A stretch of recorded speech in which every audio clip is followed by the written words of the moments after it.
Hola amigos, quisiera dedicar un programa más de esta serie para conocer a Dios, para preparar el año de la fe. Quisiera dedicar un programa más al pecado original, sobre todo a las consecuencias del pecado original. Y es que realmente fue algo muy importante, decisivo para nuestra historia. ¿Cuáles fueron las consecuencias del pecado original? Fueron muchísimas y no puedo, lógicamente, en un solo programa referirme a todas ellas. Comencemos por una, quizá la más importante. El pecado original, en el fondo, se produce porque la serpiente, el enemigo, el demonio, consigue meter en el corazón del hombre y de la mujer la desconfianza hacia Dios. El hombre y la mujer que creían en un Dios amor que habían tocado con las manos, habían sido creados por él, estaba calentita la obra de la creación. Sin embargo, el hombre y la mujer llega un momento en que desconfían, se dejan convencer por la serpiente que piensa, que les dice, y ellos aceptan, que Dios es celoso de su poder y que Dios les tiene miedo, ¿no? Lo dice así el catecismo. La Escritura muestra las consecuencias dramáticas de esta primera desobediencia. Adán y Eva pierden inmediatamente la gracia de la santidad original. Tienen miedo del Dios de quien han concebido una falsa imagen, la de un Dios celoso de sus prerrogativas. Desde este primer pecado, concluye el catecismo, una verdadera invasión de pecado inunda el mundo. Primera consecuencia, el hombre ya no se fía de Dios. Esto va a tener realmente una larga historia. Hemos perdido la confianza en Dios. Y por eso, lo diré al final de este capítulo, la solución viene de la mano de confiar de nuevo en Dios. La solución viene de la mano de decir, Dios mío, me abandono en ti, Dios mío, confío en ti. El hombre no confía en Dios, el hombre quiere ser Dios, el hombre piensa que Dios le tiene miedo, y al final el hombre va a pagar las consecuencias de este alejamiento, de esta desconfianza de Dios. Una de esas consecuencias, fruto de la desconfianza, es la aparición del dolor, la aparición del sufrimiento. Es decir, bueno, el dolor es plural, el dolor es muy variado, ¿no? Bueno, hay dolor, hay sufrimiento en el cual el ser humano no tiene la culpa. Por ejemplo, las víctimas de un terremoto, de un maremoto, de determinadas enfermedades, casi todas ellas, no todas, determinadas enfermedades, el hombre no tiene la culpa. Bueno, y esto hace sufrir, y esto nos plantea, evidentemente, interrogantes acerca de la principal afirmación de nuestra fe, la existencia del Dios amor. Pero, sinceramente, la mayor parte del sufrimiento del hombre está provocado por el otro hombre, es decir, por la consecuencia del pecado. Incluso cuando una persona sufre por algo natural, una enfermedad, por ejemplo, siendo terriblemente doloroso, es menos que cuando a ese sufrimiento le añades el agravante de la injusticia. Sufres, aún sufriendo, repito, mucho, no quiero minimizar el dolor, porque el dolor no puede ser jamás ni minimizado ni tomado como una cosa a la ligera.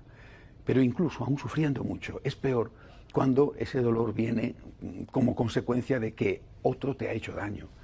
Los principales problemas que tenemos en la vida no son por causas naturales, sino son como consecuencia del pecado del hombre. Y si el pecado del hombre no existiera, y el pecado, lo acabo de leer en el catecismo, el pecado es el resultado de aquel primer pecado al cual se han ido añadiendo los pecados personales de toda la humanidad. Si el pecado no existiera, por ejemplo, no habría hambre en el mundo. No habría hambre, no habría guerras, no habría violencia, no habría injusticia. Eso no son cosas naturales, no son cosas que podemos decir, Señor, no entiendo por qué tú permites esto. Eso sí que se entiende bien y no tiene Dios nada que ver en este asunto. Es el misterio de cómo el hombre usa su libertad, esa libertad que es una de las características que le hacían semejante a Dios. Usa su libertad contra el Dios que le ha dado la libertad y como consecuencia contra el prójimo, es decir, contra los hermanos suyos o contra la propia naturaleza.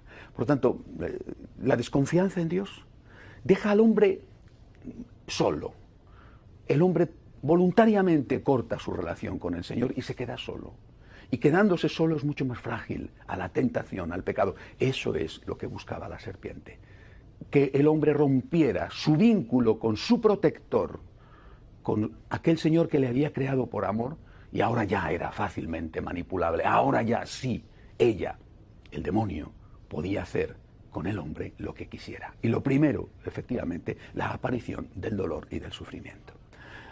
Inmediatamente aparece también otra consecuencia, la ruptura conyugal. No sé si se han fijado ustedes en cómo es el relato a propósito del pecado original, ¿no? O sea, yo quiero leerles un fragmento también del catecismo. La armonía en la que se encontraban, se refiere a Adán y Eva, establecida gracias a la justicia original, queda destruida. El demonio de las facultades del alma sobre el cuerpo se quiebra.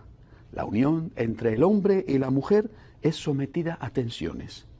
Sus relaciones estarán marcadas por el deseo y el dominio. Es el número 400 del catecismo. Es decir, la serpiente convence a Eva.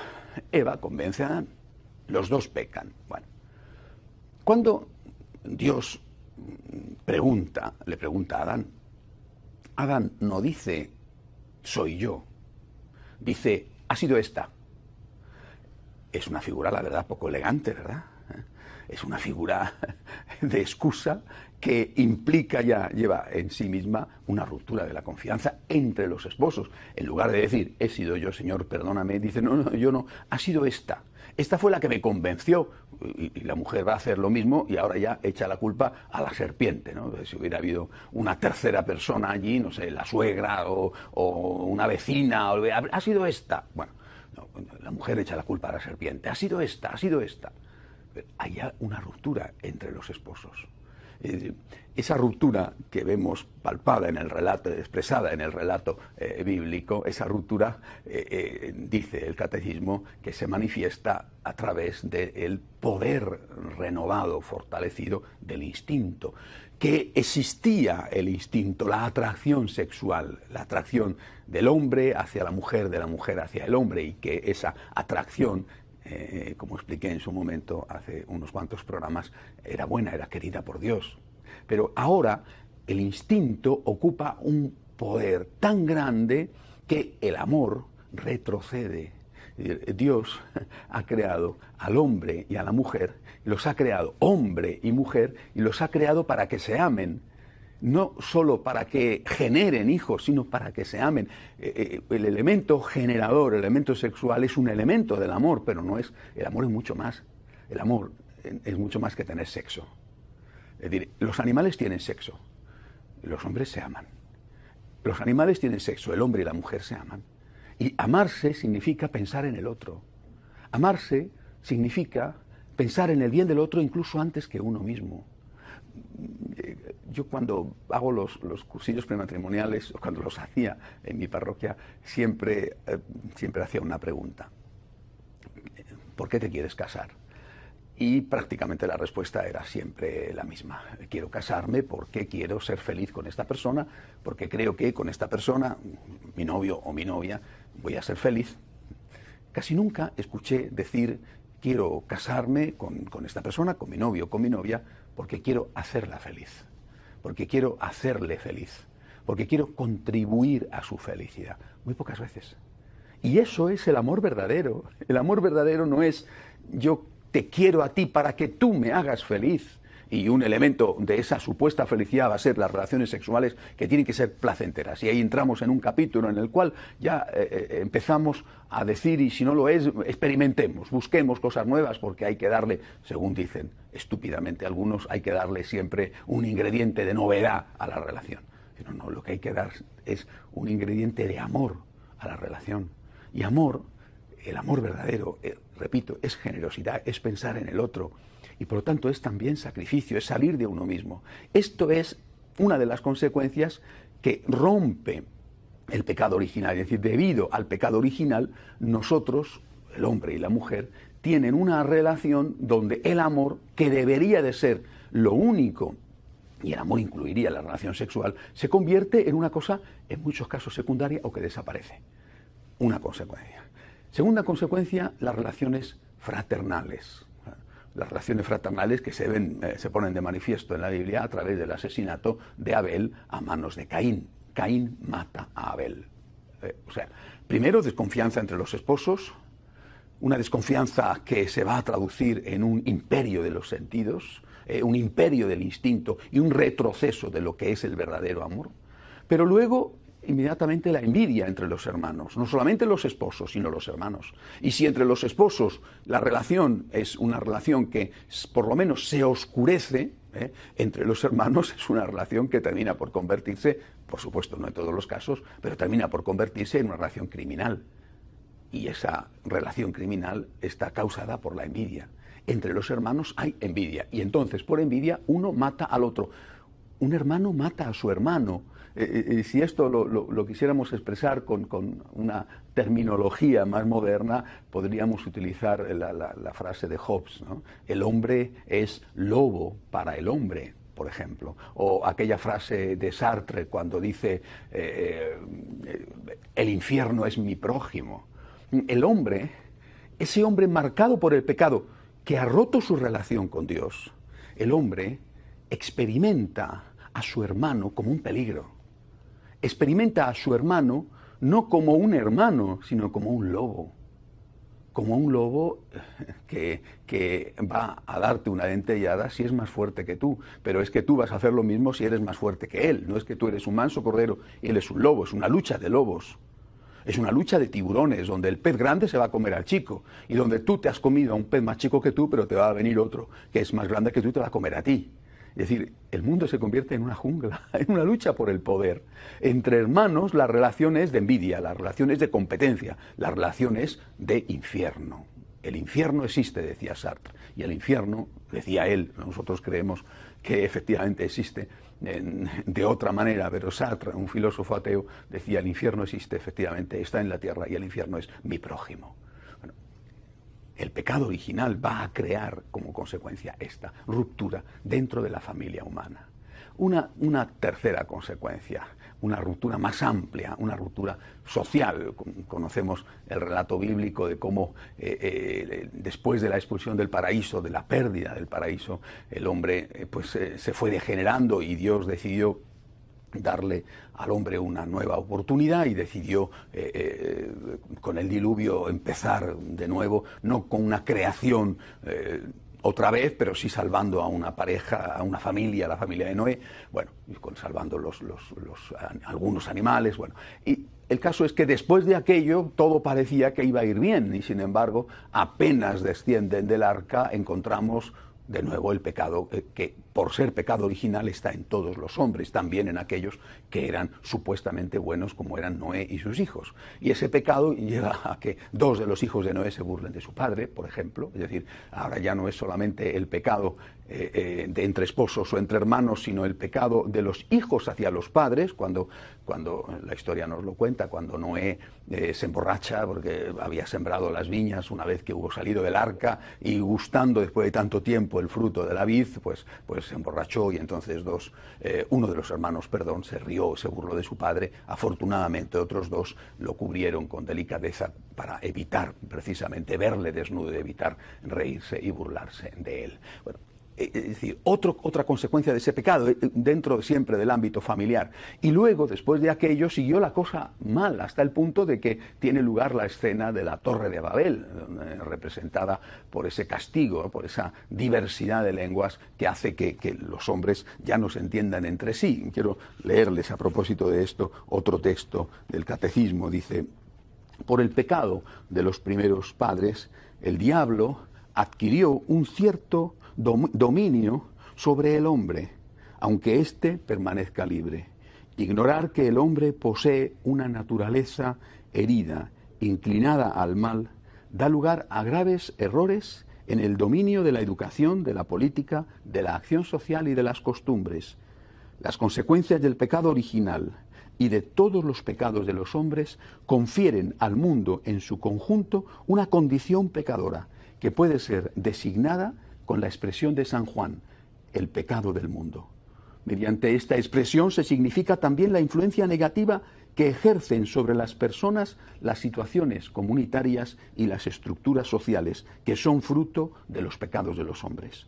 Esta situación dramática del mundo, que todo entero yace en poder del maligno, es una cita de la primera carta de San Juan dentro de este texto del catecismo que estoy leyendo, hace de la vida del hombre un combate. A través de toda la historia del hombre se extiende una dura batalla contra los poderes de las tinieblas, que iniciada ya desde el origen del mundo, durará hasta el último día, según dice el Señor.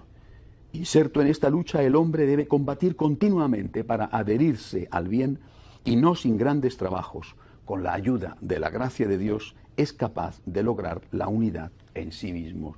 Es una cita, estaba diciendo del catecismo. Esta es una parte de la Gaudium et Spes que viene incluida en el número 409 del catecismo. Es decir, el hombre, ¿cuándo se aleja de Dios? ¿Cuándo desconfía de Dios? Cuando deja de experimentar a Dios como su Padre, cuando deja de creer que Dios le ama, cuando empieza a considerar a Dios un rival, cuando hace caso a todos esos que le dicen tienes que matar a Dios para ser libre, tienes que matar a Dios, es decir, tienes que acabar con tu fe en Dios para ser tú mismo, tienes que cortar tu relación con Dios porque si no vas a estar alienado, vas a ser en el fondo un medio hombre. Ahora tú puedes ser mayor, tú puedes ser grande y tu grandeza, tu poder va a venir por el ateísmo, va a venir por cortar tu relación con Dios. Y cuando el hombre hace caso a eso, cuando el hombre se deja seducir por esta terrible tentación, y fíjense que es la primera tentación, es el primer pecado, tal cual se lo estoy contando, pero es evidente que es la tentación del hombre contemporáneo, seguramente más que nunca en otra época de la historia. Por eso, más que nunca en otra época de la historia, podemos decir que la presencia del demonio y el poder del demonio en el mundo es tremendo. Repito, lo dice el catecismo, lo dice el Santo Padre Benedicto XVI continuamente. El poder del mal es tremendo, y es tremendo porque el hombre está profundamente lleno de soberbia, y porque el hombre ha desconfiado y desconfía de Dios, y porque el hombre ya no ve a Dios como el amigo, sino que ve a Dios como el rival, como aquel que tiene que desaparecer para poder emerger con todo su poder el hombre. Esta es la tesis de Nietzsche, la tesis del superhombre, y esto fue el alimento ideológico de Hitler, por ejemplo. Es decir, de la gran raza aria que tiene que estar por encima de todas las demás razas, que desencadenó una de las peores catástrofes que el hombre ha causado, la Segunda Guerra Mundial. Es decir, el hombre, alejándose de Dios, el hombre se queda sin fuerzas, sin armas, sin defensa, delante de las insidias del enemigo. E inmediatamente van a venir las consecuencias. El dolor provocado por el pecado del otro hombre. La ruptura en el matrimonio, es decir, el experimentar la relación sexual no como una cosa que forma parte de un designio de amor, sino experimentar la relación sexual desde la perspectiva de la violencia o desde la perspectiva del poder, desde la perspectiva del placer y no desde la perspectiva de la entrega. Experimentar la relación familiar, la relación hombre-mujer, la relación hermano-hermano, la relación hijo-padre o padre-hijo, desde la perspectiva del poder, de la perspectiva del miedo, de que el hombre va a intentar sojuzgar a la mujer va a intentar sojuzgar al hombre, la lucha de sexos introducida, la lucha de clases dentro de las relaciones hombre-mujer, que es lo que algunos han pretendido, otros han conseguido y otros han denunciado. Esto es consecuencia de aquel primer pecado, y repito, lo vemos explícitamente contado en esa escena en la cual Adán se excusa ante Dios y le echa la culpa a Eva. La relación entre hermanos dentro de esta relación familiar que implica, que uno mata al otro. Nada menos, que el primer crimen es entre hermanos y se produce por envidia. Y eso, corregido y aumentado, nos lleva a esta situación que estamos viviendo hoy, en la cual la desconfianza hacia Dios genera inevitablemente una desconfianza entre nosotros. Ahora, el hombre es peligroso para el hombre. Dicen con razón que el lugar más peligroso para el ser humano hoy en día es el vientre de su madre, porque efectivamente allí es donde mueren de forma provocada la mayor parte de los seres humanos, repito, que mueren de forma provocada, no los que mueren lógicamente de forma natural. Y esto es el extremo, el colmo. El hombre se convierte en un peligro para el hombre, en un lobo para el hombre se convierte en un infierno para el hombre. ¿Por qué? Porque el hombre se ha alejado de Dios, el hombre ha olvidado esas leyes naturales que Dios le había dado. Pasamos a la relación padre-hijo, expresada en la escena de el hijo de Noé, que se burla de él cuando ve los defectos de su padre, en lugar de hacer como sus hermanos, que dice, bueno, tiene defectos, mi padre tiene defectos, pero es mi padre. Y lo que yo tengo que hacer es defender a mi padre, comprender a mi padre y no reírme de mi padre. Pasamos a la relación entre los distintos hombres, manifestada en la escena de la Torre de Babel, cuando los hombres hablan lenguas distintas, o dicho de otra manera, los hombres empiezan a creer que los otros de otro pueblo, no solamente tu hermano, sino los de otro pueblo, son rivales para ti. Y entonces esos hombres rivales tienen que ser sometidos y tienen que ser o bien destruidos o bien reducidos a una condición servil. Esto expresado a través de esa terminología de que hablamos idiomas diferentes, ¿verdad? De hecho, todavía hoy los idiomas siguen siendo una fuente de división, una fuente incluso muchas veces de desconfianza entre los hombres, porque no entendemos lo que el otro dice y porque sospechamos de que lo que está diciendo es una burla o un engaño para nosotros. Bien, todo esto, repito, tiene su origen en ese primer pecado. Pero todo esto, no hay que olvidarlo, se puede solucionar. No digo que se pueda solucionar de una forma ontológica, es decir, el pecado original ha generado una herida en el ser humano, en el alma humana. Y lo mismo que recibimos por herencia las condiciones de ser hombres, también recibimos por herencia el pecado original, la concupiscencia, la atracción al mal. Se lo hablaba a ustedes ayer cuando les decía que la tentación tiene su sabor y que en ese momento en que estamos siendo tentados se nos obnubila la inteligencia y no tenemos claro el juicio, y por eso ese es un momento para tener confianza en Dios. Ahora, desde ahí, desde esa perspectiva, y viendo cuáles han sido las consecuencias del pecado original, lo que nosotros podemos hacer, no es sanar ontológicamente el problema, pero sí intentar paliar las consecuencias. ¿Qué tenemos que hacer? ¿Qué es lo que yo quisiera proponerles a ustedes hoy? Lo que yo quiero proponerles es volver a la confianza primitiva en Dios. Volver a Dios. Volver a la confianza primitiva en Dios es fundamental, no digo para suprimir las consecuencias del pecado original, ni siquiera en la propia alma, pero sí para, por lo menos, sanarlas un poco. Lo que yo experimento con tantos hombres, lo que experimento en mi interior a veces es desconfianza hacia Dios. ¿Cuándo? ¿Cuándo se pone de manifiesto la desconfianza? Cuando no entiendo algo. En el momento en que no comprendo el porqué de las cosas, surge la tentación de la desconfianza. ¿Pero Dios existe? Y si existe, me quiere. Porque si existe y me quiere, ¿por qué permite esto? Ahí está la tentación. Pero es que esa es, repito, la tentación que le hizo la serpiente a Eva y a Adán. Dios te ha puesto esta prohibición que tú no entiendes.